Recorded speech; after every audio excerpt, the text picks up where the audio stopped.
বৃহস্পতিবার রাতে ইশারের পর একটা আমল করুন, আপনার সব গুনাহ ক্ষমা হয়ে যাবে, চেহারায় সৌন্দর্য বৃদ্ধি পাবে এবং মনের সব আশা পূরণ হয়ে যাবে ইনশাআল্লাহ। আপনি আল্লাহর কাছে যা দোয়া করবেন, যত পাপ আপনি করেছেন, কে নাই পাপ ছাড়া? প্রিয় ভাইরা আমার, আপনি আমলটি শেয়ার করে দিবেন। আপনি আমল না করে সওয়াব পেতে পারেন। সেটি কিভাবে জানেন? রাসূল সাল্লাল্লাহু আলাইহি ওয়াসাল্লাম বলেন, বাল্লিগু আন্নি ওয়ালাউ আয়া।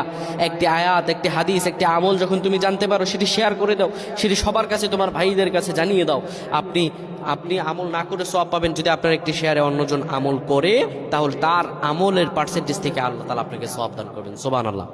বৃহস্পতিবার ইশার নামাজের পরে আপনি কিবলামুখী হয়ে যাবেন। রাসূলুল্লাহর শিখানো আমল, সে আমলটি হলো, নবীজি সাল্লাল্লাহু আলাইহি সাল্লাম বলেন, ইশারের পরে যে ব্যক্তি সূরাতুল মুলক তেলাওয়াত করবে, এই সূরাতুল মুলক তেলাওয়াত করার কারণে আল্লাহ রাব্বুল আলামিন তার গুনাহগুলো ক্ষমা করে দিবেন এবং কবরের মধ্যে তার আমলগুলো হবে একটা পাখির মতো, একটা পাখির মতো হবে।